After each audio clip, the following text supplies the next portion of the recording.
Hello. So in this video, we're going to talk about giving an academic presentation. Now that's a fairly wide category of thing, and so primarily I'm going to be focusing on the types of presentations that we tend to do in the humanities and in some of the social sciences disciplines. So I'm not going to be addressing things like poster presentations, which I know that the hard sciences often do, including both the STEM disciplines as well as some of the social sciences like psychology and sociology. But in disciplines like the humanities and the arts, we often give presentations, conference presentations that are more in the style of lectures or of talks. So much of what I'm going to focus on here is really about how you prepare a written paper for an audience that's going to hear it as opposed to read it.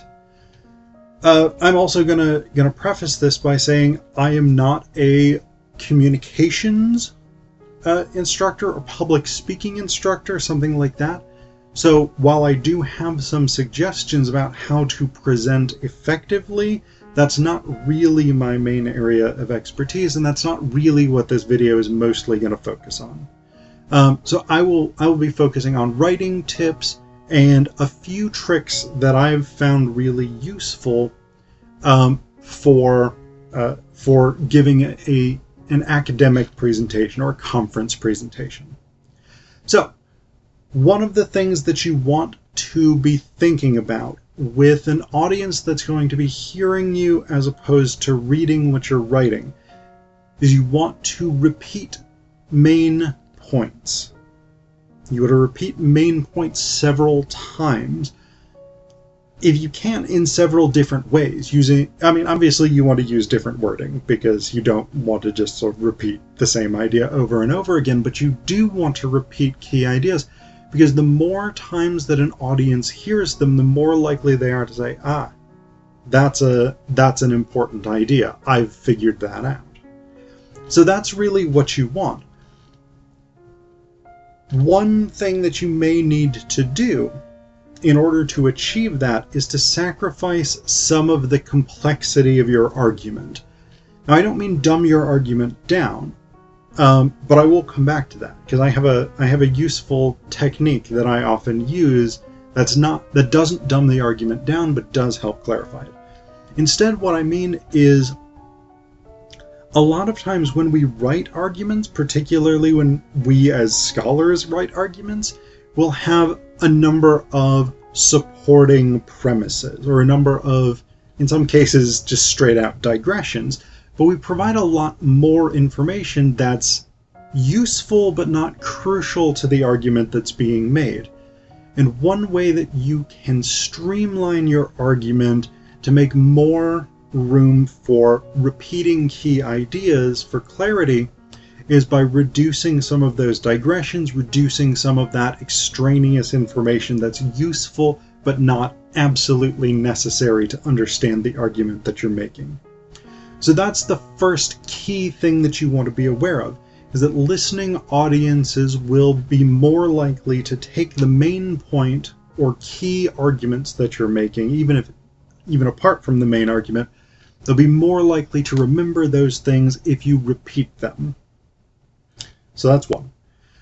A second thing that you want to be aware of is that audiences who are listening only get one shot at understanding the argument that you're making.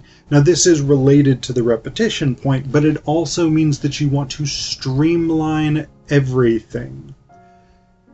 Again, you want to slim out extraneous stuff, but part of that streamlining also should be strengthening the connections within your argument.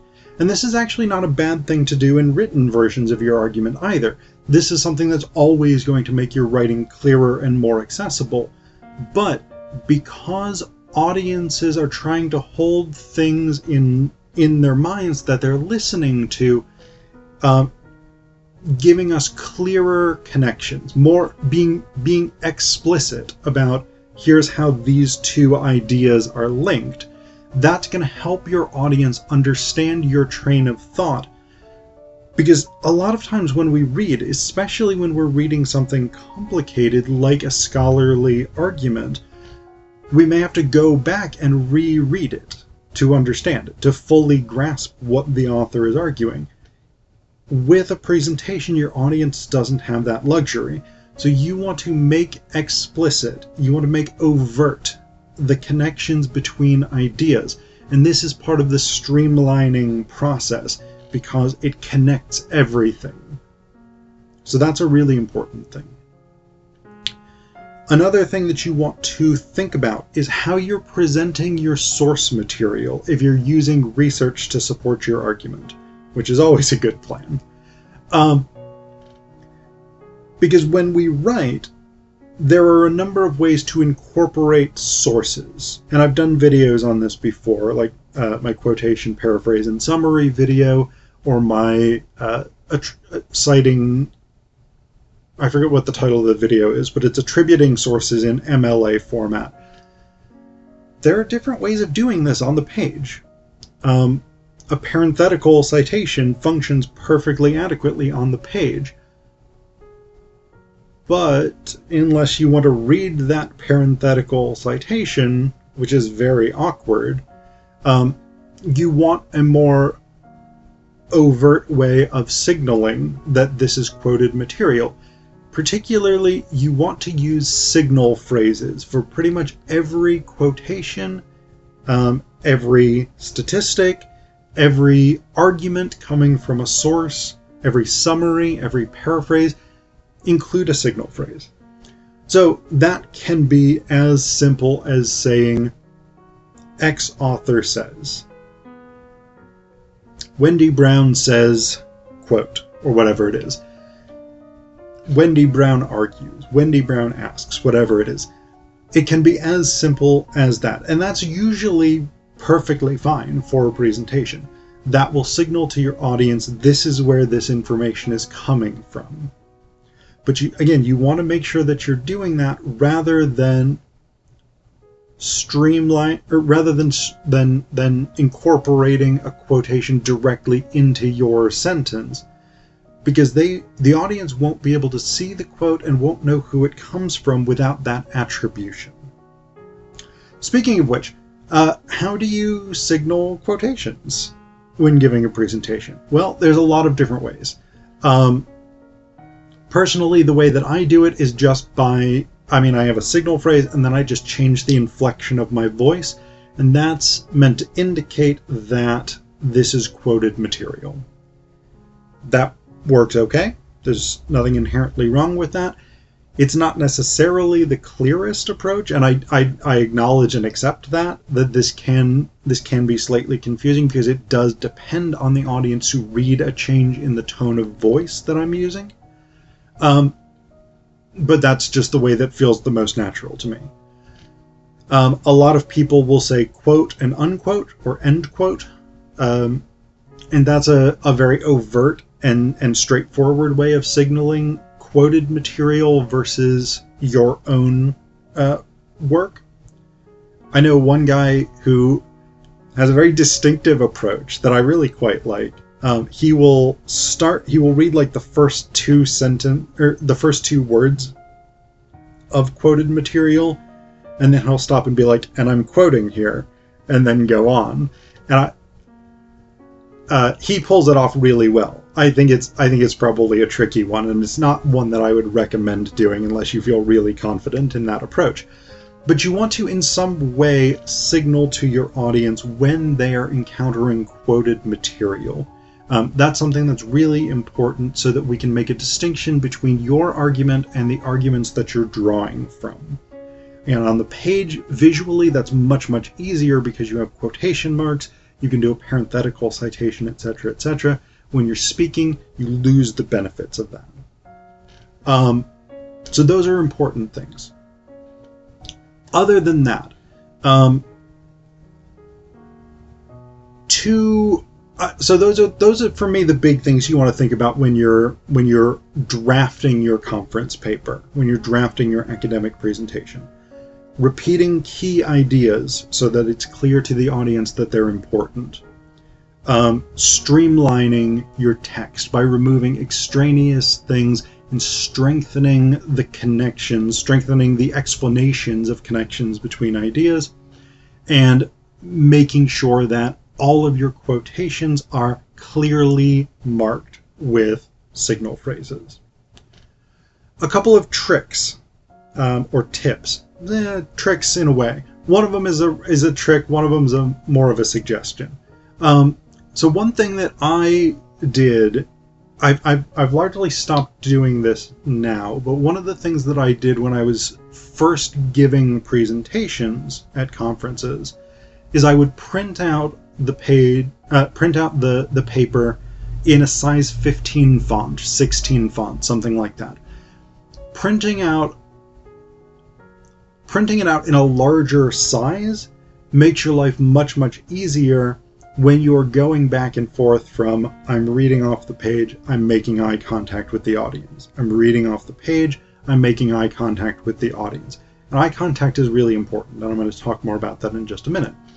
But having that larger font, 15, 16, 18, whatever it is, makes it much, much easier to read and much, much easier to keep your place if you're going back and forth between eye contact and reading.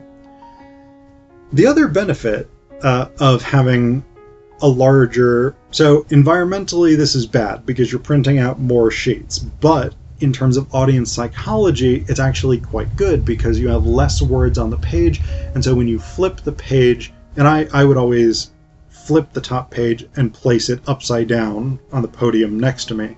So that gesture, it's like when you're reading a book with really short chapters, it feels like you move very quickly through it because you keep getting to sort of end points of sections. So that I'm flipping the page signals to the audience in a very subtle, unconscious way that we're moving through this presentation, that we are moving along with the argument. So that's actually a really useful, subtle element of that. Eye contact. Very, very important. This is a general sort of public speaking thing. As much as you can, you want to try and make eye contact with the audience. Scan the room. If you have multiple, if you have an audience spread out in front of you, scan whatever it is.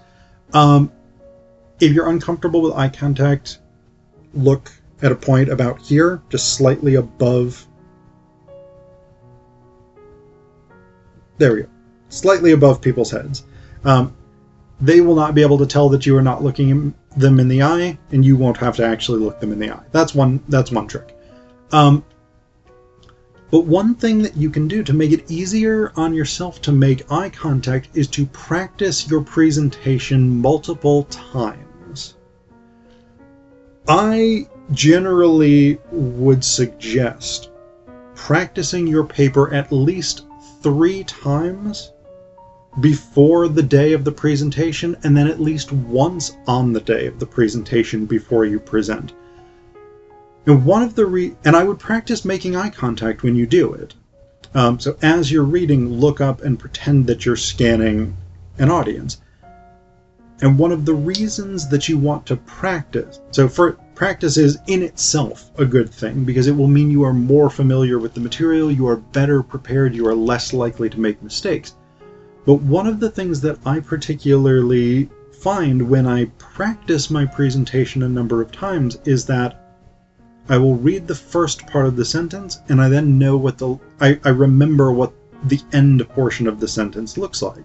So I can look down at the paper and read the opening portion of a sentence and then look up at the audience and read the end. Because I've read it enough times, I know what it says. Even if I don't say it exactly right, the audience doesn't know. So that's one benefit of practicing, is you actually become familiar enough with the material that you can use that to your advantage by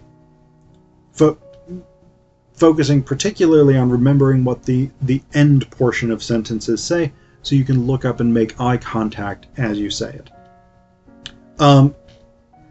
The other things to think about are largely the sort of general public speaking things. Things like make sure that you are speaking loudly enough. Make sure that you are enunciating. Make sure that you're speaking slowly enough that people can follow what you're saying. These kinds of things. The other thing I will say about academic presentations, they almost always have a time limit. In the humanities, it's usually either 15 or 20-minute presentation slots, though I've also been in conferences where we had 12-minute presentation slots, things like this. So you want to be very cautious about that, and I typically try to end about 2 minutes before the actual deadline for my presentation, because that leaves more time for the next person to go and get ready, or more time for questions and answers at the end. And so that's a really useful thing. Definitely, though, do not run over. And I've had a lot of people do that. It is a thing much hated by conference goers when you exceed your maximum time limit, because then you are cutting into other people's time. Oh, the other thing, last thing I want to say, don't present from your smartphone. Increasingly, people don't print papers out. They will present from a laptop, they will present from a tablet or something like that. That's totally fine. Smartphones are just too small. Do not present from them. It does not work well. I've seen people try and do it. No.